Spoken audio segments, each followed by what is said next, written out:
Hola chicos, bueno, pues venimos a hablar de cómics, ¿vale? Ya os dije estos días que había hablado mucho de series y de pelis, tocaba sacar un poco lo que a mí es el tema que siempre me ha gustado más, que es el papel. Papel, papel, papel. Si veis todo esto, pues es que hay papel, papel, papel, ¿vale? Pero vamos a hablar de los cómics que van a llegar de Norma y de los que han llegado. Uno que es muy interesante si queréis hablar, Jigo Kuraku, ¿vale? Es una historia de ninjas, está muy bien dibujada, es un... Ya es que digo siempre de Shonen Seinen. En este caso os podría decir que es un poco... un shonen con estilo seinen, ¿vale? Si queréis iros a lo más parecido a los seinen de tipo Ataque a los Titanes. Está muy bien, ¿eh? Básicamente es la relación entre un ninja, el que supone inmortal, que se encuentra en una verdugo de los que se acaban con gente, y su relación a través de una era la medieval japonesa, era Edo, ya sabéis cómo es, ¿vale? Realmente el dibujo es brutal, pero brutal. Mete mucho de temas que son, digamos así, sobrenaturales, muy exagerado el tema de los ninjas, de las peleas y todo esto, como siempre suele ser, ¿vale? El dibujo es simple y llanamente genial, y os lo digo en serio. Es una obra que a llamarle la atención. De hecho, tiene algunos mangas últimamente, este le quiero prestar más atención más adelante, pero como estamos un poco con novedades. De este mes que han salido otros temas que me gustaría hablar, muy importante. Esto es lo primero que ha escrito Jordi Belair, así en un formato grande. Jordi Belair, o Belaire, como queráis escribirla, es conocida por ser una colorista de la leche. Es la típica colorista que sabes que es buena porque coja el dibujo o la obra que coja, nunca, jamás, y lo digo así, jamás estropea el autor al que coge, el dibujante entintador o dibujante únicamente, nunca le estropea su dibujo y si puede, resalta todas sus fuertes. Es muy buena colorista. Aquí colorea, lógicamente, pero ella es la guionista de esta historia. Vanessa R. del Rey es la dibujante, de hecho podéis ver un poco el estilo.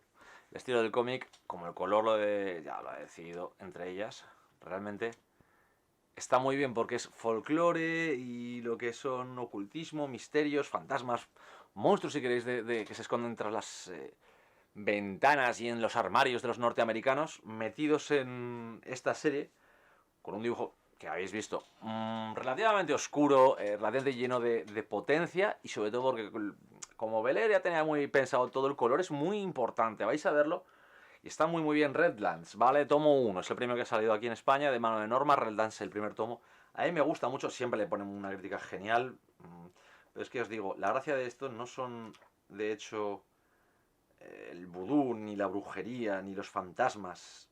No, lo más curioso es que esto está junto. Este mundo sobrenatural y oscuro vive unidito al mundo real.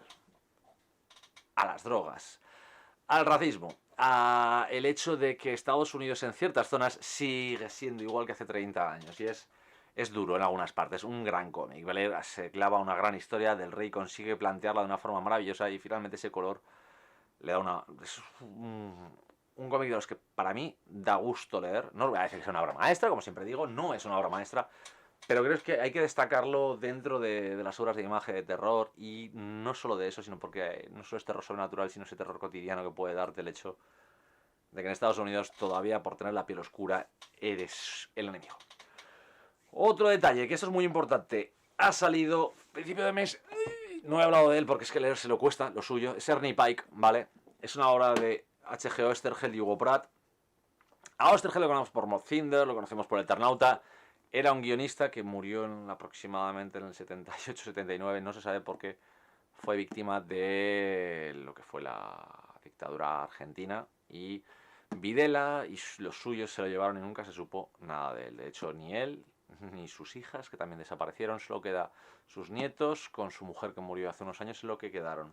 Pero nos dejó y nos legó obras como esto. Ernie Pike son un montón de historias, ¿vale? Sobre la Segunda Guerra Mundial. En este caso son las que hizo con Hugo Pratt, también las hubo con Ricardo Barreiro, con algunos más. Era un escritor maravilloso, el que le importaba muchas veces más lo que estaba escribiendo que sobre lo que estaba escribiendo. ¿Por qué digo eso? Porque los personajes, el qué ocurre, el por qué ocurre, es más importante muchas veces que sea la Segunda Guerra Mundial o sea un escenario bélico. Son las personas. La gracia de esta obra es, ¿por qué crees que se llama Ernie Pike? Reportero de guerra. Pesa lo suyo. Este tomo va de un reportero de guerra contando historias de guerra. El nombre de Ernie Pike es lo más gracioso, no es algo escogido al azar, es porque existe un reportero de guerra real que estuvo en la Segunda Guerra Mundial que era Ernie Pyle. ¿Vale? Estos son algunos de sus libros. Bueno, libros. Básicamente son los artículos que publicaba. De hecho, esto es sobre Normandía, esto es sobre la campaña de Italia. Pyle murió en el Pacífico, si no me equivoco fue en Iwo Jima. Era un... De hecho, muchos novelistas le consideran literalmente un gran narrador. De hecho, sus artículos de guerra son más parecidos al periodismo moderno. Yo creo que le podríamos considerar, si queréis considerarlo así, yo lo hago, uno de los primeros reporteros de guerra con una narración directa, ¿vale? No una exposición de hechos, había narración. Ernie Beck responde mucho a eso, a contar lo que es la guerra, a contar muchas de esas cosas. De hecho, hay historias de aquí que curiosamente me recuerdan a historias que van contando acá. Yo lo digo porque había que leerse entero antes de esto. El disfrute de estos cómics es que primero no solo se establece en una sola situación, un solo escenario, va por todo lo que es la Segunda Guerra Mundial, hablando, moviéndose. Y lo más gracioso para mí es que vais a ver la reunión de Hugo Pratt. Es que la gracia es que Hugo Pratt, desde que empezó en este tomo hasta que acaba, ¿de acuerdo? Vais a ver una evolución brutal en su dibujo. Es casi como, tened en cuenta que esto se hizo durante muchos años, esta serie de historias cortas. Hugo Pratt no pudo estar en todo momento, hubo otros autores, pero podéis ver llegar a Hugo Pratt, que finalmente acabaría convirtiéndose en un genio con su corto maltés, pero aquí podéis verlo nacer, crecer, desarrollarse, y es un género muy diferente, porque mientras que en su corto maltés podía expresarse como quisiera, aquí Ernie Pike tenía que utilizar primero las historias de Oesterheld, tenía un marcado y podía, siempre lo digo, ¿vale? Un dibujante cuando hace un cómic lo que hace es adaptar la visión, la historia de un guionista. Básicamente la tiene que interiorizar y soltarla. Como él la ve, como él la coge y como el guionista quiere. Lo que significa que su interpretación añade cosas siempre al guión. Después, las otras nuevas letras que puede añadir son lo que cambiaría todo. Es un trabajo entre dos personas muy cerrado. En este caso, Hugo Pratt, de hecho, era muy amigo de Oesterheld. Hasta cuando estaba fuera de Argentina intentó encontrarle, que sepáis que se supone que es una víctima de la dictadura de Videla, pero no se ha encontrado el cuerpo, ¿vale? Oesterheld, que yo sepa hasta el momento, creo que todavía no se ha encontrado, se le considera muerto y ya está. Pero aquí podemos ver un retazo de lo que ha hecho también su Eternauto. Entonces, esto es la humanidad. Oesterheld es un...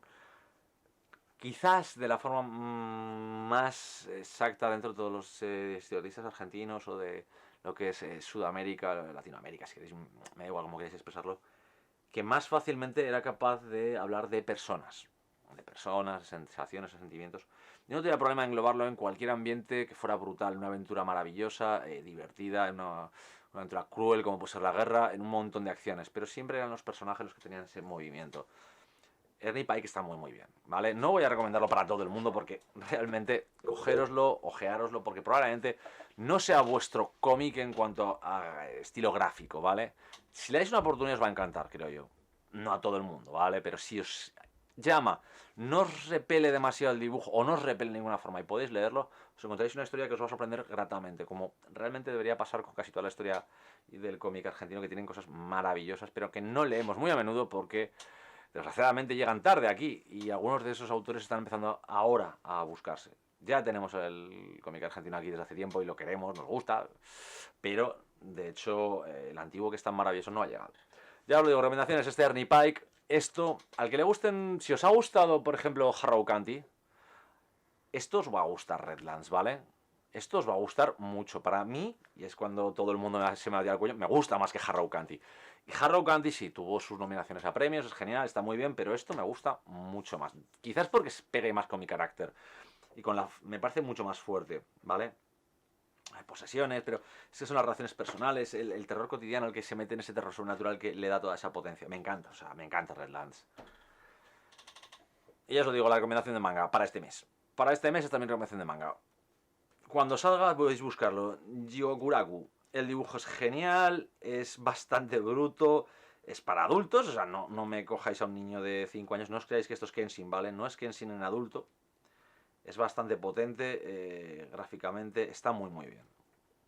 Ya veremos que no os tire para atrás de los colorines, que es que mucha gente, yo le he dicho esto y me han dicho, es que la portada, ya con la portada estira para atrás. Si en vez de hacerlo violeta, el autor hubiera puesto rojo, os hubiera llamado un huevo y lo hubierais todos cogido rápidamente. No os dejéis llevar por esas cosas, no os dejéis llevar por el color, preguntad, pero leedlo, está muy bien. Son 3 obras maravillosas. 3 horas maravillosas y muy recomendables. Mañana... no tengo ni idea de lo que hablaremos. Probablemente...